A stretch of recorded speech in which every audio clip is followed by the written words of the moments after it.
محترم اوریدونکو کو منګ خبرو کو د سورۃ الفاتحه دونه برکات پکې دي چې انسان حیران شي.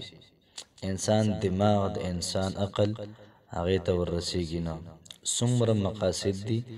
د هر مقصد د پاره د سورۃ الفاتحه دا وظیفه من کولای شو.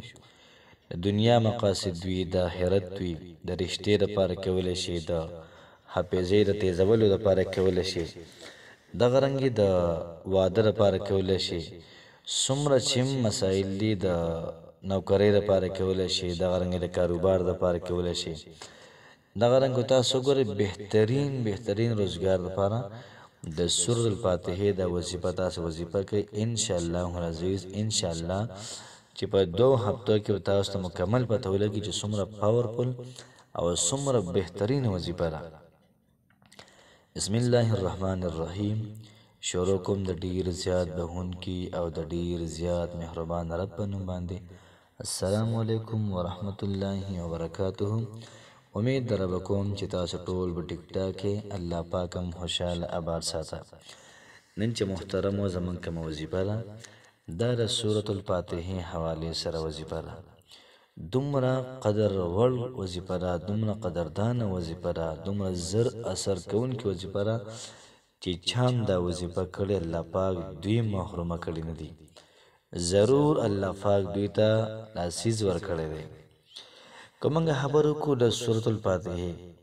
چې څونه مقاصد دي دنیاوی دي اخروی دي زر دې مقصد پکار اور څومره پتا دی کې ستا پکار ان شاء الله ډیر زر اثر کوونکی وظیفه ده. څونه مقاصد ستاري صرف نه پیری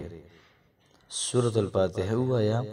او د پیغمبر صلی الله علیه و آله وسلم روح ته او پیغمبر علیه الصلاۃ والسلام ته هدیه کا د دې برکت باندې مستا ټول مشکلات الله پاک حل کړي. الله پاک به سر ټول مقاصد د پوره کړي. الله پاک به تر نوکری درکې کو دغه ستا مقصد وي کستا مقصد روزګار وي الله پاک روزګار درکې کوستا مقصد واده کولی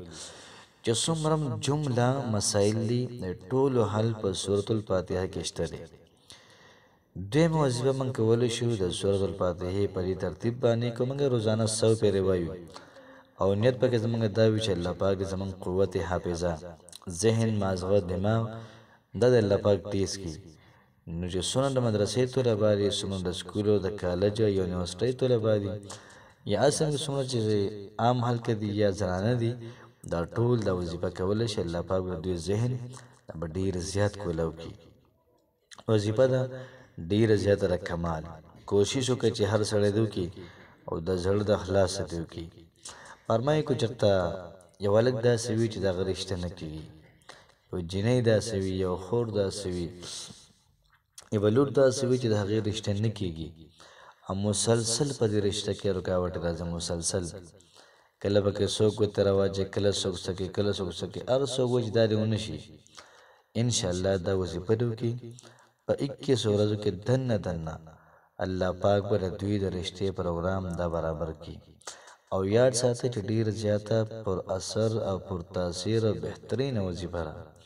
مزر اثر کون کړه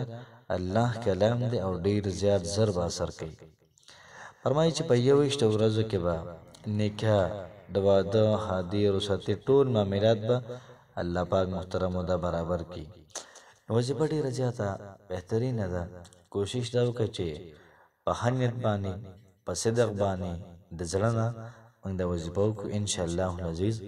الله پاک په ډیر زیات خیر راوچي. وظیفه دا سره کو څوک د وظیفه کول والی نو درې پیری به درود ابراهیم وای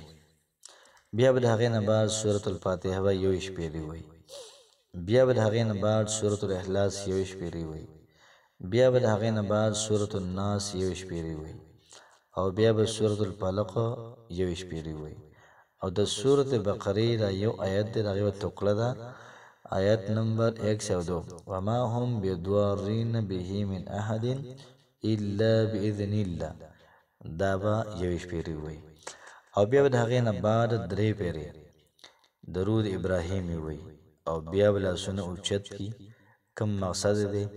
کم امید دی، کم تمنای ده، مشکل دی، روزګار دپاره، نوکرۍ دپاره، رزق دپاره، واده دپاره، دغه رنګې چې سم دي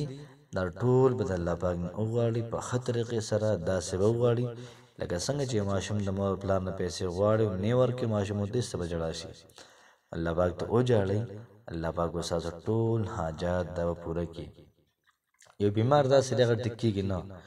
د سورة الفاتحې دا وظیفه ولو کې یو شپېره تاسو ووایئ سورة الفاتحه او دغه رنګې د بیمار له پې اوبه دم کوي، انشاءالله العزیز الله پاک به د سورة الفاتحې د وجې د بیمار ته محترمو شفا عاجله مستمره دا ورکړي. نن چې کومه زموږ وظیفه ده د سورة الفاتحې ده او په دې کې دننه مختلف وظایف دي، نو که چېرته څه مسله وي دغه وظیفه دې وکړي او مخکې ملګرو سره هم شریکه کړي. الله پاک مو خوشحاله اباد ساته. السلام علیکم ورحمة الله وبرکاته.